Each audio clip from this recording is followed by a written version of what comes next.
Hello friends, my name is Anthony sir and you are welcome to our YouTube channel English Grammar with Anthony sir। यहाँ पर आपको Maharashtra state board, CBSE board, competitive exam, spoken English, English grammar के related हर एक प्रकार के videos आपको मिल जाएंगे।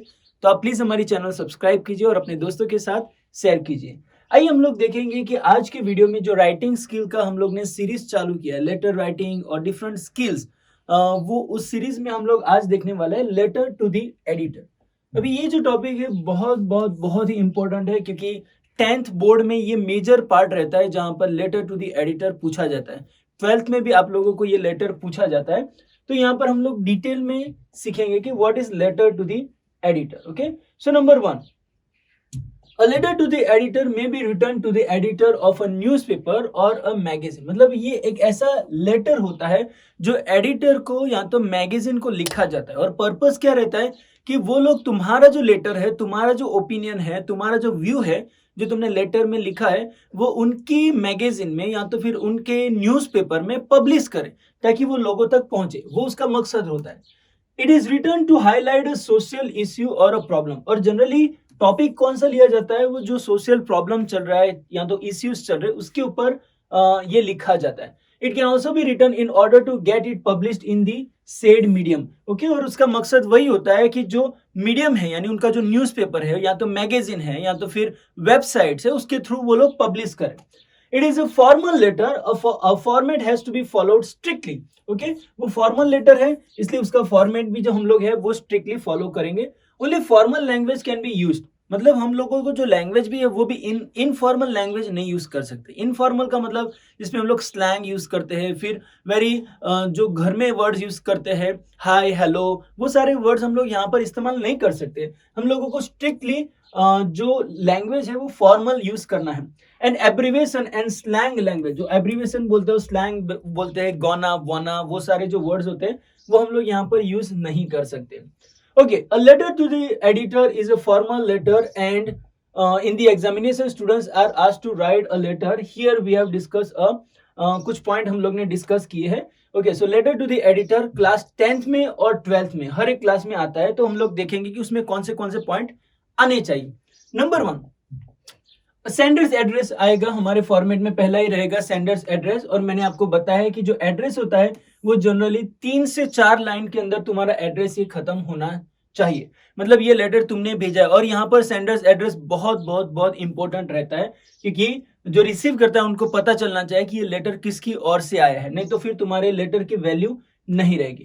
तो उसके अंदर तुम इंक्लूड कर सकते हो, तुम्हारा ईमेल एड्रेस भी इंक्लूड कर सकते हो, तुम फोन नंबर भी इंक्लूड कर सकते हो। अभी सवाल ये है कि सर ये सारी इंफॉर्मेशन हमें स्कूल में तो नहीं सिखाया जाता है कि हमें ईमेल एड्रेस और फोन नंबर भी ऐड करना है।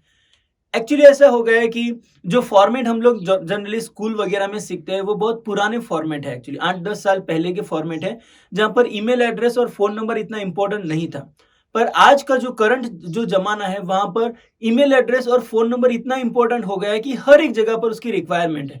तो ईमेल एड्रेस और फोन नंबर एड्रेस का पार्ट हो गए। तुम लिटरली अगर कोई व्यक्ति को लेटर भी लिखते हो और पोस्ट में डालते हो ना, तो वहां पर अगर तुमने फोन नंबर नहीं लिखा है तो वो लोग तुम्हें सामने से बोलेंगे नहीं यहाँ पर आपका फोन नंबर लिखो। ओके, ईमेल एड्रेस तो नहीं पूछेंगे क्योंकि अभी आजकल ईमेल से ज्यादा जंक ज्यादा आने लगा है, but phone number is very required. Next one, date. जैसे ही एड्रेस तुम्हारा खत्म होता है उसके तुरंत नीचे डेट आना चाहिए, और मैंने आपको बताया जो फॉर्मेट रखते हैं हम लोग वो ये फॉर्मेट रखो। ओके, डेट रखो, TH लिखो, फिर उसके बाद जुलाई 2021। ओके, ये फॉर्मेट है जो बहुत ही अच्छा है, यही फॉर्मेट तुम फॉलो करो, ठीक है। Next one, receiving editors address. अभी जो एडिटर जो होता है उसका एड्रेस आएगा, और जनरली एड्रेस कैसे होता है, टू, फिर उसके नीचे होता है द एडिटर, और फिर उसके बाद उनके न्यूज़पेपर का जो नाम होता है या तो मैगजीन का जो नाम होता है या तो उनकी जो ऑफिस रहती है वो ऑफिस का बिल्डिंग नाम रहता है, फिर उसके बाद सिटी का नाम होता है, रोड का नाम लिख दो और सिटी का नाम। मतलब 2 से 3 लाइन में उनका एड्रेस खत्म होना चाहिए। क्यों? क्योंकि उनका जो बिल्डिंग होता है, उनकी जो ऑफिस होती है जनरली सिटी में बहुत फेमस होती है, तो वहां पर डिटेल में एड्रेस लिखने की जरूरत नहीं होती है। नेक्स्ट वन, फिर उसके बाद हम लोग जाएंगे सीधा सब्जेक्ट के ऊपर। सब्जेक्ट के लिए SUB मत लिखो, सब्जेक्ट पूरा लिखो, फिर उसके बाद कॉलन साइन देकर तुम्हारा जो सब्जेक्ट है तुम लिख सकते हो, ठीक है। और सब्जेक्ट लिखते वक्त अगर तुम्हें एक्स्ट्रा स्पेस की जरूरत पड़ी, मतलब एक लाइन खत्म होने के बाद तुम्हें सब्जेक्ट और लिखना है, तो याद रखो ये सब्जेक्ट वर्ड के नीचे से मत लिखो, यहां से लिखो। मतलब ये जो सब्जेक्ट वर्ड है ना वो अलग से दिख के आएगा। और ट्राई करो कि जो सब्जेक्ट है ना वो पूरा जो लिखा हुआ है उसको अंडरलाइन करो। Next one, salutation.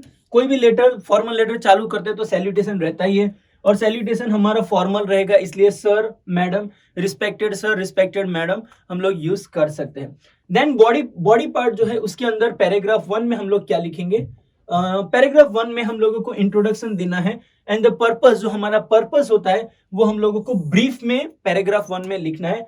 नंबर 2, जो पर्पस से हमने लिखा है, जो मैटर हमने लिखा है, उसकी डिटेल इंफॉर्मेशन हम लोग पैराग्राफ 2 में बताएंगे।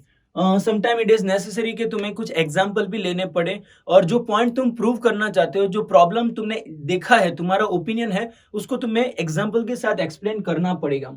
And point number 3, paragraph number 3, उसमें कंक्लूजन आना चाहिए by mentioning what you expect from the editor. मतलब तुम उनको एक्सपेक्ट करो, क्या करते हो कि तुम्हारा जो आर्टिकल है वो पब्लिश किया जाए, तुम्हारा लेटर मैगजीन में पब्लिश किया जाए कि नहीं, या तो फिर तुम उनके पास से रिप्लाई मांगते हो कि नहीं। वो सारी डिटेल्स होते हैं ना वो पैराग्राफ 3 में लिखा जाता है, और लास्ट में तुमको उस पैराग्राफ 3 के अंदर ही बोलना होता है thank you so much for your cooperation, या तो फिर तुम बोल सकते हो thank you so much for considering my request. Okay, next one, उसके बाद आता है कॉम्प्लीमेंट्री क्लोज। जो कॉम्प्लीमेंट्री क्लोज वंस अगेन वो फॉर्मल लेटर का ही रहेगा, तो हम लोग क्या लिखेंगे? Yours faithfully. ये एक वर्ड है फेथफुली, और अगर ये स्पेलिंग तुमको थोड़ा डिफिकल्ट जाता है तो तुम लिख सकते हो ट्रूली।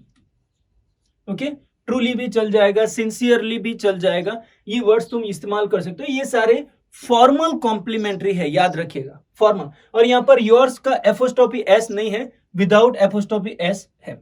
Okay, next one. उसके बाद है सेंडर का नाम होता है, और उनकी सिग्नेचर होती है, और उनकी डेजिग्नेशन होती है। अभी यहाँ पर देखो, डेजिग्नेशन कुछ ज्यादा इंपॉर्टेंट यहाँ पर दिया जाता है। उसकी वजह यह है कि जो लेटर लिखते हैं जो न्यूज़पेपर वालों को, वो कोई भी नॉर्मल व्यक्ति नहीं लिख सकता है, कोई भी नॉर्मल व्यक्ति की ओपिनियन वहां पर नहीं बता सकते। आम जनता बोल के तुम लिख सकते हो, बट जो डेजिग्नेटेड लोग होते हैं, जो लोगों का बड़ा पोस्ट होता है, जिन्होंने सही में स्टडी किया, ऑब्जर्व किया, जिनका ओपिनियन वैलिड है, वही लोगों के जो ओपिनियन होते हैं जनरली पब्लिश्ड होते हैं। ओके, तो ये आपको 8 के 8 पॉइंट समझ में आ गया होगा। उसी के हिसाब से हम लोग स्ट्रक्चर अगर देखते हैं तो स्ट्रक्चर कुछ ऐसा रहेगा। जो तुम्हारा एड्रेस है, सेंडर्स एड्रेस, ये तुम्हारा 3 या 4 लाइन के अंदर आएगा। फिर उसके बाद यहाँ पर डेट आ जाएगी। ओके, यहाँ पर सेंडर्स एड्रेस में लिख देता हूँ। ओके, डेट आ जाएगी, फिर उसके बाद 2 आएगा, और फिर उसके बाद द एडिटर, ये आएगा ही आएगा। ओके, और उसके बाद उनका 2 लाइन के अंदर ही तो उनका एड्रेस खत्म हो जाएगा। फिर एक लाइन छोड़ के यहाँ पर सब्जेक्ट लिखना है, और सब्जेक्ट तुम्हारा एक लाइन के अंदर, ट्राई करो कि एक लाइन के अंदर ही खत्म हो जाए। अगर तुम्हें ज्यादा जगह लगे तो यहाँ पर तुम कंप्लीट करो, ठीक है। और उसके बाद है कॉम्प्लीमेंट्री, रिस्पेक्टेड सर और मैडम, यहां पर तुम्हें स्लैश करना है, कॉमा, फिर उसके paragraph number 1, paragraph number 2, paragraph number 3, वो पूरा तुम्हें लिखना है। और लास्ट में तुम क्या लिखोगे? मैं यहां पर लिखता हूं योर्स फेथफुली। ओके, और उसके बाद है तुम्हारा नाम, तुम्हारी सिग्नेचर और तुम्हारा डेजिग्नेशन। ओके, इतना इंफॉर्मेशन तुम्हारा ठीक है। और यही सेम चीज तुम 1.5 पेज में भी तुम लिख सकते हो। तुम्हारा लेटर है, बहुत अच्छा लगेगा। एक और एडवाइस है, अगर तुम्हारी हैंडराइटिंग थोड़ी बहुत बड़ी है, मतलब तुम्हारे फॉन्ट्स बहुत बड़े हैं, तो तुम ये एड्रेस के बाद एक लाइन छोड़ो, ये एड्रेस के बाद एक लाइन छोड़ो, सब्जेक्ट के बाद एक लाइन छोड़ो, रिस्पेक्टेड सर के बाद लाइन छोड़ने की जरूरत नहीं। पैराग्राफ्स खत्म होने के बाद यहाँ पर एक लाइन छोड़ सकते हो, तो तुम्हारा लेटर अच्छा लगेगा। पर अगर तुम्हारी हैंडराइटिंग छोटी है और फॉन्ट्स तुम्हारे छोटे हैं, तो तुम्हें लाइन भी छोड़ने की जरूरत नहीं है, इट इज ओके। यहाँ पर एक एग्जाम्पल है जो हम लोग ने यहाँ पर स्टडी करेंगे। Letter to the editor, example number 1, you are Radha. Okay, generally exam में ऐसा ही पॉइंट दिया जाता है, क्लास 10 एंड 12 ध्यान रखो कि तुम्हें तुम्हारा नाम, तुम्हारा खुद का नाम तुम्हें एक्सपोज नहीं करना होता है पेपर के अंदर। ओके, इट इज रूल कि तुम अपना नाम नहीं लिख सकते वहां पर। तो वहां पर दिया जाएगा कि तुम राधा हो अ मेंबर ऑफ एनजीओ आवाज, आवाज नाम का एक एनजीओ चला रहे हो, उनके मेंबर हो. Write a letter to the editor of a national daily for the public movement to clean the Yamuna river. Yamuna river क्लीन करने के लिए एक लेटर तुम्हें लिखना है. You must introduce your self, describe how the people are to be blame by polluting the river and suggest. मतलब ये एक्स्ट्रा की इंफॉर्मेशन दी गई है जो तुम्हें लेटर के अंदर इंडिकेट करनी है. ओके, सो उसका आंसर कैसे आएगा, ये ए आंसर का पार्ट है. ओके, 33 जल विहार, वजीराबाद, न्यू दिल्ली 33, डेटेड 17 फरवरी 2021. ये एड्रेस उनका हो गया. ठीक है. ओके, उसके बाद जो टू द एडिटर, फिर उसके बाद मैगजीन का नाम है न्यू दिल्ली, उनका एड्रेस हो गया. और उसके बाद डायरेक्ट हम लोग चले जाएंगे सब्जेक्ट के अंदर, need for the people's movement for the clean Yamuna. एक ही लाइन के अंदर उनका सब्जेक्ट हो गया. ठीक है, और उनके अंदर पूरा मकसद भी आ गया है. फिर उसके बाद उन्होंने लिखा है डियर एडिटर. अभी ये याद रखिए कि हम लोग ज्यादातर रिस्पेक्टेड एडिटर हम लोग इस्तेमाल करते हैं, रिस्पेक्टेड सर और मैडम इस्तेमाल करते हैं, पर करंट जो कंटेम्पररी ट्रेंड चल रहा है वहां पर तुम डियर लिख सकते हो और वो एक्सेप्टेड गिना जाता है फॉर्मल लेटर में भी. ओके, अभी बॉडी पार्ट है मेन, वहां पर क्या लिखना है हम लोग ये देखेंगे. ओके, बॉडी पार्ट है I am Radha ji, introduction दिया जाता है, member of NGO Awaaz. I am writing to you in order to highlight the deteriorating मतलब जो धीरे धीरे नष्ट हो जा रहा है, condition of the river Yamuna, the city of Delhi. Second paragraph में चले गए, मतलब यहाँ पर इंट्रोडक्शन और तुम्हारा पर्पस एक दो लाइन के अंदर ही आ गया. Next, the city of Delhi is getting contaminated water from river Yamuna. The residents are to be blamed for this.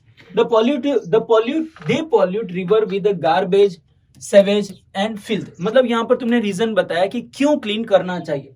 The river water is full of bacteria, plastic, chemicals and other waste material. It is unfit for the consumption. The people have been demanding a water treatment plant. Okay, request क्या है वो तुमने यहाँ पर बता दी कि हम लोगों को एक water treatment plant चाहिए. The authorities have not yet responded to the repeated question. मतलब तुमने पहले भी रिक्वेस्ट किया है पर उन्होंने मतलब जो कॉर्पोरेशन वाले उन्होंने कोई रिप्लाई नहीं दिया, इसलिए अभी तुम मैगजीन के थ्रू ये इश्यू बाहर लाना चाहते हो. I request you to highlight the problem in your newspaper and arouse public interest. Okay, यहाँ पर तुम बोल रहे हो कि मेरा जो प्रॉब्लम है वो सॉल्व अथॉरिटीज नहीं कर रहे, तो पब्लिक में ये प्रॉब्लम लाकर पब्लिक को जागरूक करना है और तुम्हारे न्यूज़पेपर थ्रू हमें करना है. We all need to get together in order to get the plant set up in the area. Okay, और यहाँ पर तुम उनका कोऑपरेशन रिक्वेस्ट मांग रहे हो. That is third paragraph. और वहां पर तुमने थैंक यू भी बोल दिया है. ओके, और लास्ट जब खत्म करेंगे तो कॉम्प्लीमेंट्री में लिखोगे योर सिंसियरली. फिर उसके बाद राधा जी नाम लिखा है, यहाँ पर सिग्नेचर नहीं किया है, बट आई टोल्ड यू कि तुम्हें वहां पर तुम्हारा सिग्नेचर करना है एग्जाम में. एंड देन ये उनका डेजिग्नेशन है मेंबर ऑफ आवाज, मतलब ये उनका पोस्ट है जो एनजीओ है उसके अंदर. ओके, तो इस प्रकार से लेटर तुम लिख सकते हो. यहाँ पर एक और भी लेटर है जो आप घर पे कर सकते हो. That is Gandhinagar is thickly populated locality inhabited mainly by the working class people. Unfortunately, there is no Amul milk booth in the locality. मतलब वहां पर मिल्क नहीं आ रहा है.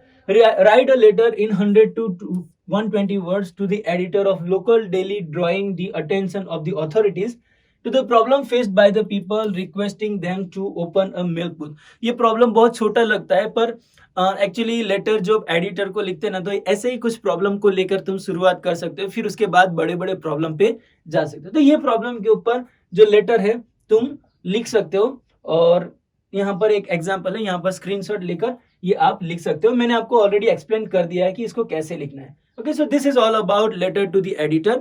पॉइंट्स आपको समझ में आ गया कि सोसाइटी में जो प्रॉब्लम होते हैं, इश्यूज होते हैं, उसके ऊपर पब्लिक इंटरेस्ट लाने के लिए तुम्हारा लेटर मैगजीन के थ्रू या तो न्यूज़पेपर थ्रू पब्लिश करने के लिए लेटर टू द एडिटर लिखा जाता है.